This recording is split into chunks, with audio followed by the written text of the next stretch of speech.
Hey everyone, thanks for joining me today. As the title says, pandemic fatigue. And what I wanted to do is to share some signs and symptoms with you about pandemic fatigue and identify with yourself, are you feeling this? Because it is a thing. I know myself, I've been feeling bits and pieces of the different signs, and there's around 10 of them. There may be a few more, but I just have pulled the 10 top pandemic fatigue signs.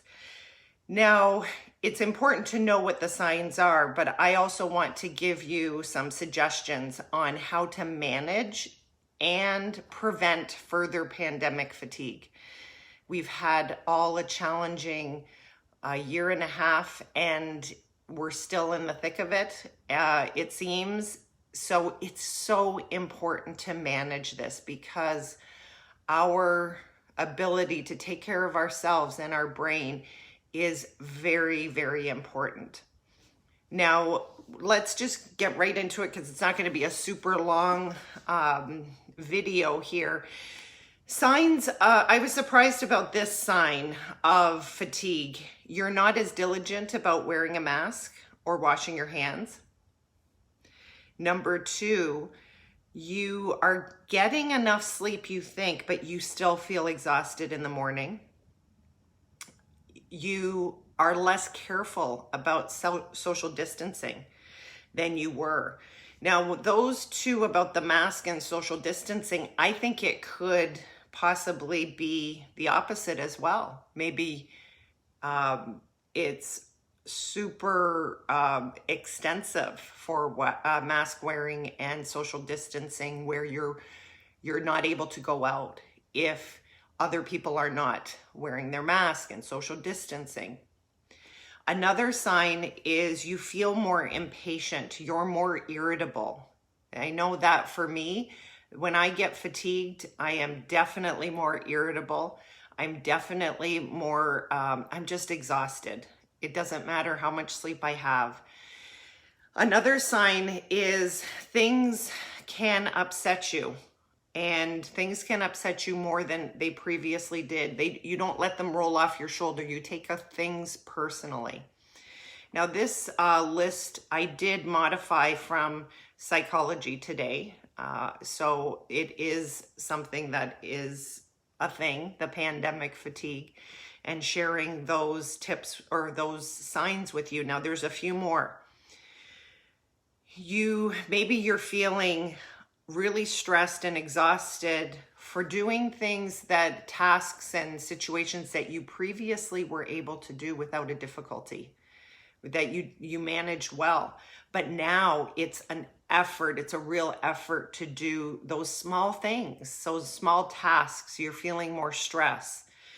Maybe you're not as engaged with people, either online or as you're trying to figure out the whole socialization. Maybe that you're not engaged as much. You're feeling really hopeless.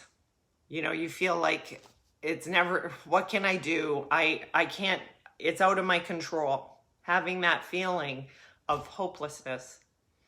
Also, a big one is a sign, have you increased your consumption of food that's not nutritious for you? It's not fueling your body. You know what I mean? The chips and the snacks and a lot of the desserts and the sugar.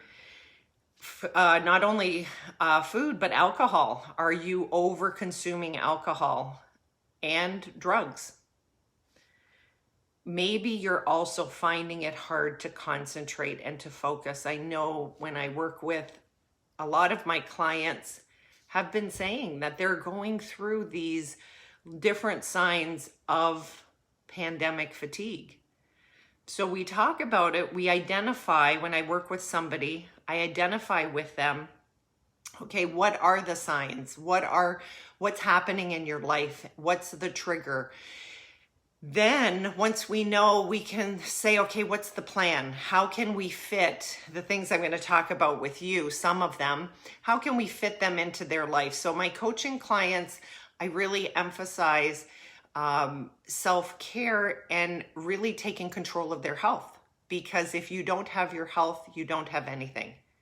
If you don't have your health and prioritize it, and I want to give you a script today for self-care. I want to give you a script so you have no excuses. You have a script from me to make self-care and prioritize your health. Let's get into some things that you can do to manage and also decrease the incidence of pandemic fatigue, of it coming back. And I really think it's managing it, because it may always be fluctuating here and there. Right now it's a pandemic. It could be something else, another life crisis for you. All right, so when you're looking at what can you do, the big thing, there's self-care. So prioritize self-care, and that can look different for different people.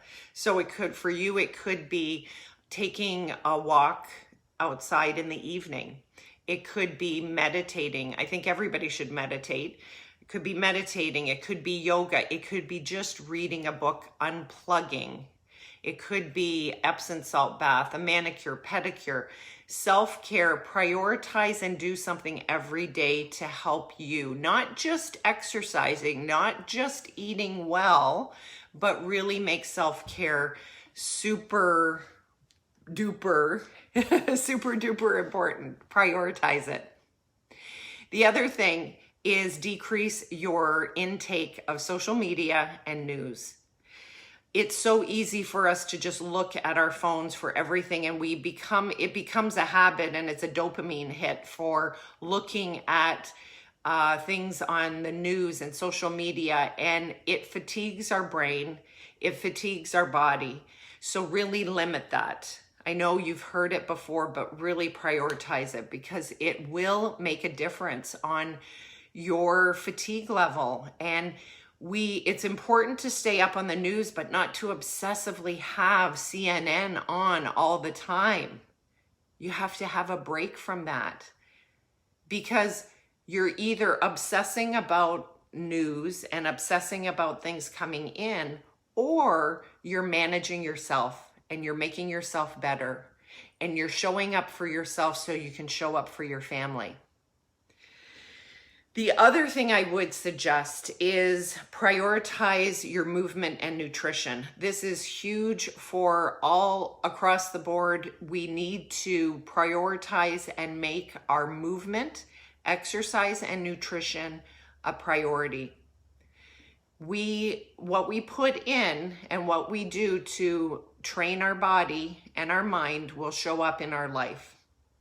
And these are things that I help all of my clients fit in. It's not just for wellness, but it's for their mental wellness, for their health and their emotional health. It's also important to limit alcohol, no drugs, limit your processed sugars.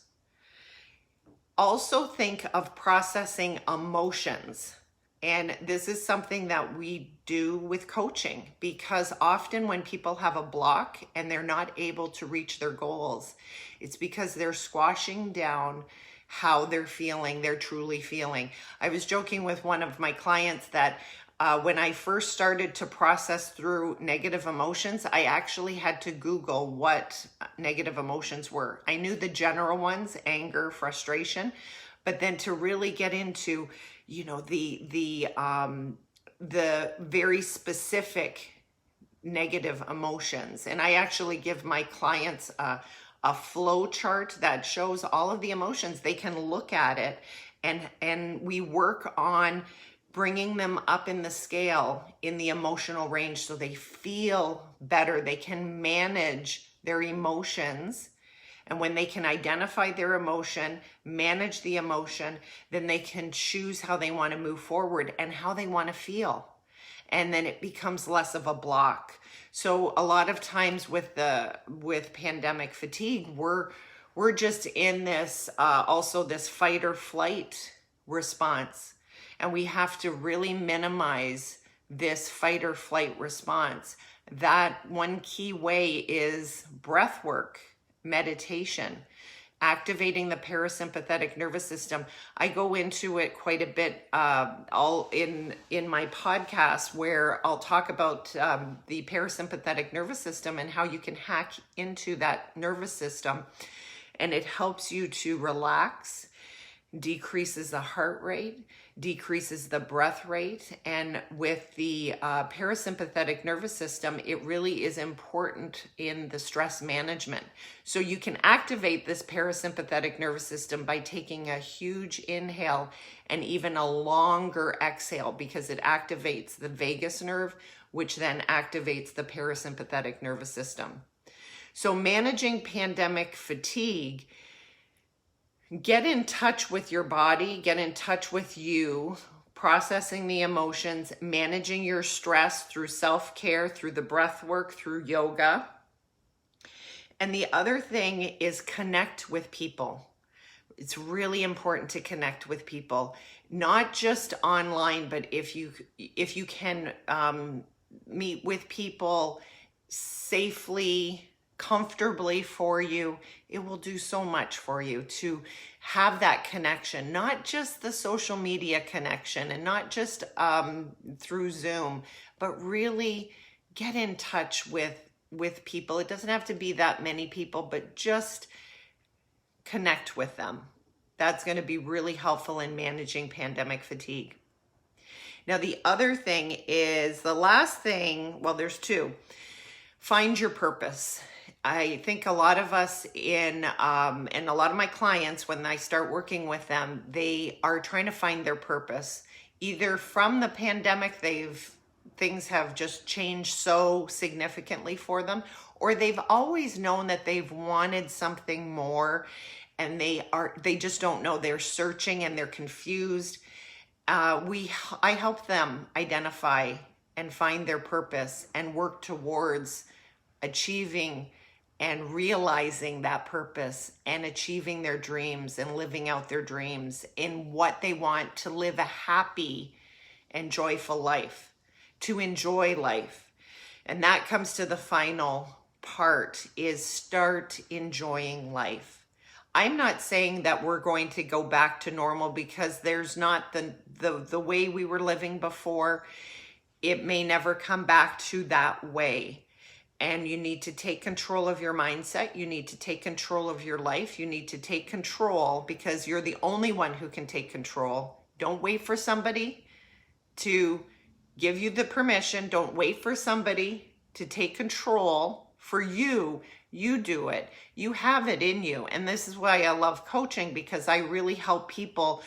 I bring out that confidence so they overcome the doubt. They overcome the lack of self-worth.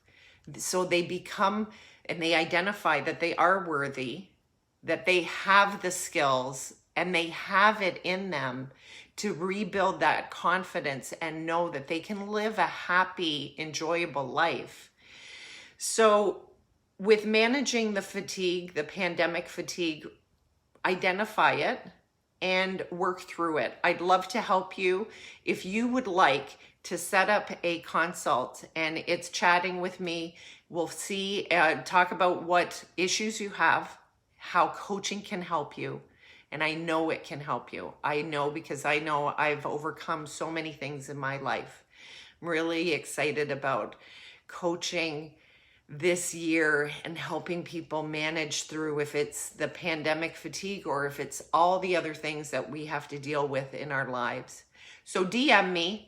We'll set something up in the next week, and I look forward to hearing from you. Namaste.